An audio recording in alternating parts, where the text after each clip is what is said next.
Assalamualaikum, selamat petang. Apa khabar semua? Sihat ke?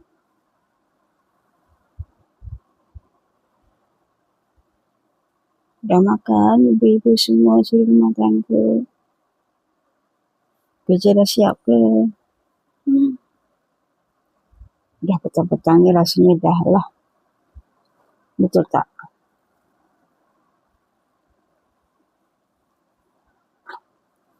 Kita nak borak pasal apa hari ni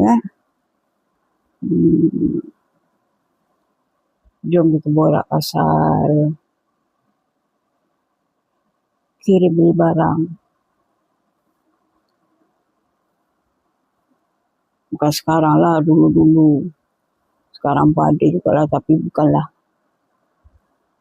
antara kawan je, bukan macam dulu-dulu, 80-an, 90-an dulu. Masa zaman saya kanak-kanak sampai saya remaja,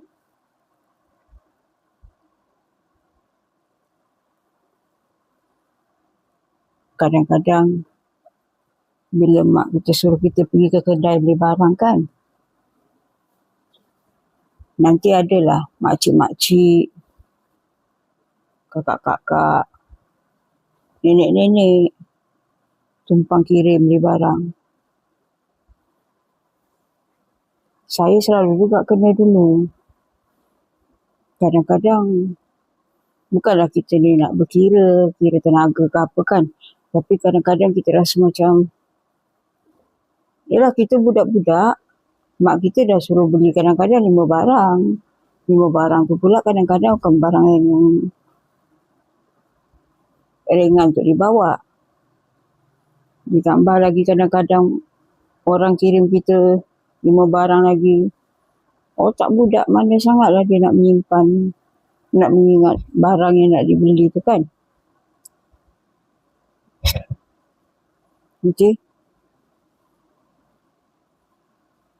Dia tahan dia kita nak berjalan, kita lalu depan rumah dia. 2 orang kat situ panggil saya T. T, kau nak ke mana tu, ke kedai? Makcik kirim lah. Nenek kirim lah, akak kirim lah. Dah, saya termenung kejap mak. Tadi mak suruh beli ni. Lepas tu nanti datang nenek tu, makcik tu, kakak tu. Beli ke kakak ini. Dah 5 barang lagi. Dah kita fikir mak. Satu lagi kan kita nak asingkan duit orang. Kan agak pening kepala.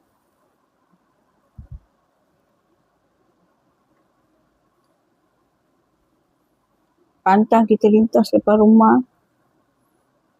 Dah menunggu dah depan pintu. Sebab dia dah tahu bila cuti sekolah, rutin kita nak pergi ke kedai. Soalnya bukannya diorang tak boleh pergi ke kedai. Boleh je. Cuma kedai tu agak jauh lah. Kalau, saya kan duduk Mas Tinggan masa kat KL dulu. Dan Mas Tinggan dia ke belakang. Nak ke kedai kita kena keluar dalam besar depan. Agak jauh. Saya boleh terima tau kalau misal kata dia minta tolong tu nenek-nenek tu, makcik-makcik tu. Tapi kalau yang muda-muda tu, saya rasa tu pemalas. Malas nak ke kedai. Yang diorang tahu pagi-pagi kadang-kadang tu lah orang dulu duduk menyembang. Ada situ dia sediakan macam pangkin, tempat-tempat ibu-ibu petang-petang berkumpul kat bawah pokok nangka. Betul-betul berhadapan dengan pintu rumah saya. Nampaklah. Daripada pagi bawa ke tengah hari. Dari tengah hari nanti bawa ke pukul 3 petang. Baru diorang bersurat. Itu pun sebab nanti sekejap lagi suami diorang nak balik, nak masak. Apa salahnya sebelum-sebelumnya tu boleh je jalan ke kedai. Ini dok ditunggunya kita. Itulah. Tu ambil kesempatan dalam kesempitan namanya tu.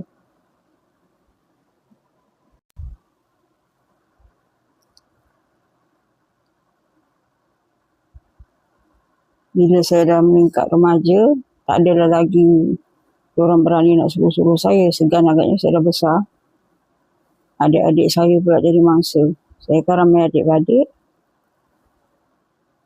Dia masalahnya bukan kita ni berkira tenaga nak tolong. Sebenarnya dia orang pun ada anak. Tapi korang bayar-bayar kita orang juga. Cuma nanti dia orang tak nak anak dia orang berpanas. Even anak dia orang ada basikal sekalipun, dia orang takkan suruh anak dia orang. Sementara kita orang pergi berjalan kaki. Itu mak saya ada sikit rasa macam, mak saya kesal lah sebab mak saya kata macam, Yelah menyuruh-nyuruh anak orang kan macam kita rasa, mak saya rasa macam tak patut lah. Sedangkan dia ada anak sendiri, anaknya ada basikal, anaknya dah besar-besar. Ada tu yang dah bujang, ada motor. Kadang yang mak saya kurang suka, kadang budak disuruhnya beli beras, pikul, kan? Yang tu upah 20 sen. Memang mak saya kata, tak payah lah. Upah ke apa. Kesian budak jauh, kedai tu jauh. Tu selalu mak saya kalau nak suruh adik saya ke kedai, mak saya fikir panjang sebab mak saya kesian. Mak saya tahu sebab kedai tu jauh, hari panas. Sekarang orang kirim barang, siapa yang menang barang, kadang beli beras, beli minyak, beli gula, kan benda-benda berat tu. Untuk seorang budak yang darjah 1, darjah 2.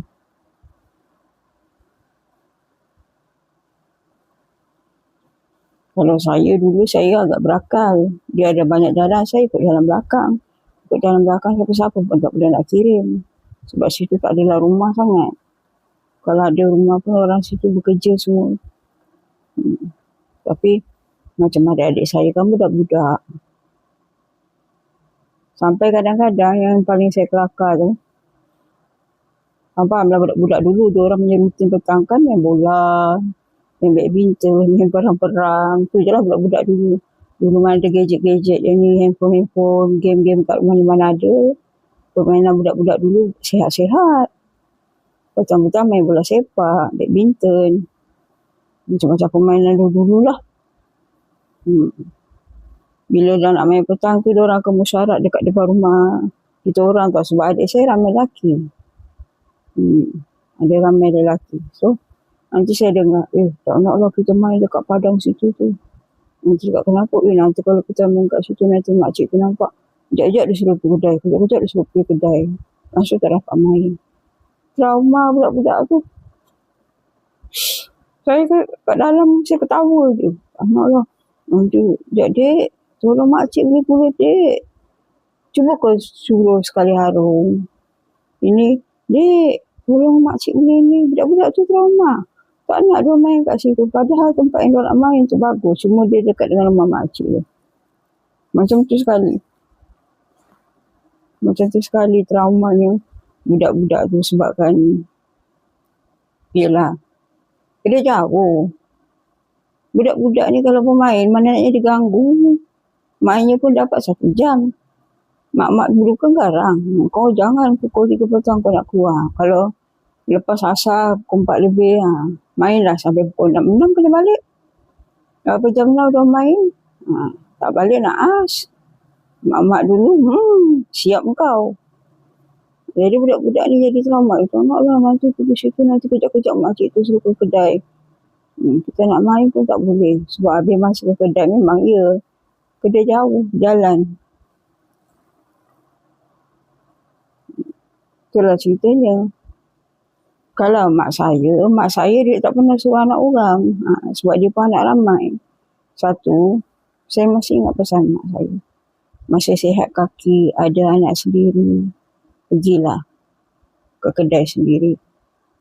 Jangan menghambakan anak orang hanya kerana upah 20 sen, 50 sen, 50 sen, 20 sen dulu kan dah banyak. Kesian. Jangan sesekali menghambakan anak orang. Mak saya memang dia tak nak dia, tak pernah. Kita orang kan ramai. Kita orang lah pergi ke kedai. Kalau kurang bahan masak ke apa. Nanti mak saya tinggal jerit. Dia kan main, budak kan kadang kumpul kawan-kawan. Kan tak jauh. Kalau ada kita orang perempuan ni, kita orang perempuan nak pergi kedai. Sekarang ni, senang. Semua di ujung jari. Malas ke kedai, kau order online je. Grab ada. Betul tak? Kadang-kadang ada tu, kadang-kadang kedai runcit tu. Ada, dia sediakan pengantaran. Kita call je. Nak beli apa. Nanti ada dia punya rider tu sendiri dia untuk hantar barang. Ada. Dulu-dulu maknalah. Ada je dulu kalau macam pukul 10 pagi, kadang pukul 8 pagi. Orang naik motor, kadang-kadang naik motor lah rasa saya selalu ni. Dia datang nanti, dia buat ikan, sayur. Tapi dia tak bawa bawang merah, bawang putih, gula gitu. Dia cuma bawa barang basah je. Jadi kalau nak bahan-bahan kering, macam gula, garam, bawang merah, bawang putih, kita kena pergi ke kedai lah beli. Itu ceritanya. Yang selalu dikirim dengan ibu-ibu tu, itulah macam makcik tu, nenek-nenek, kakak-kakak tu. Gula, garam, nak masak. Kalau bercakap ikan, sayur, ada je naik motor. Ada pakcik tu. Dulu kan banyak macam lagi, orang jual-jual macam tu. Sekarang ni pun mungkin masih ada kok, kawasan pendalaman-pendalaman kan.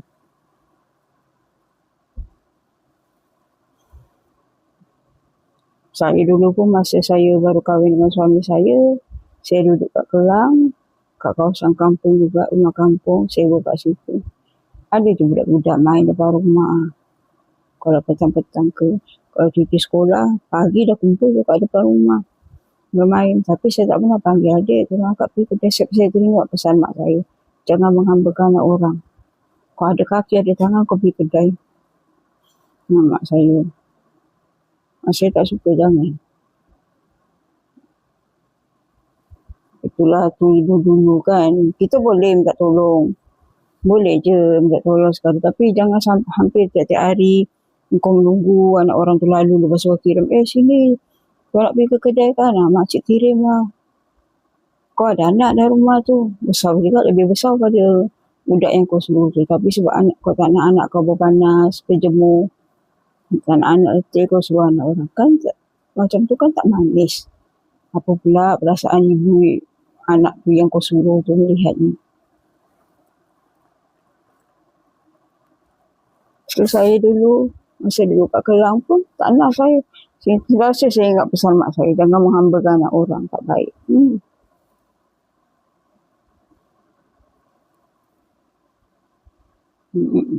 Sekarang ni Alhamdulillah, dah zaman moden ni. Kalau rasa malas, Grab ada. Bila runcit ada, senang, order je. Kita minta nombor telefon kedai tu, kita cakap. Nanti saya call rumah, nama saya ni, rumah saya nombor ni. Kalau saya suruh hantar-hantar ya. Contoh je, senang.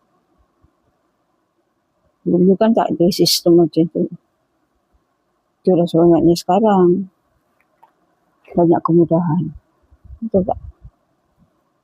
Okay lah korang, jelas saya nak bebel.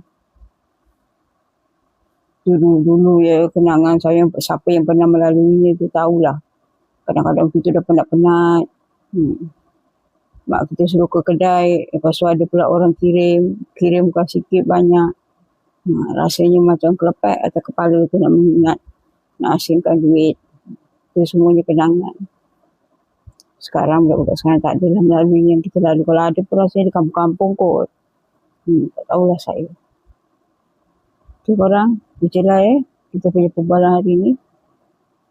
Assalamualaikum. Terima kasih ya sebab sudah dengar Bebel bercerita ni. Assalamualaikum, terima kasih. Jumpa lagi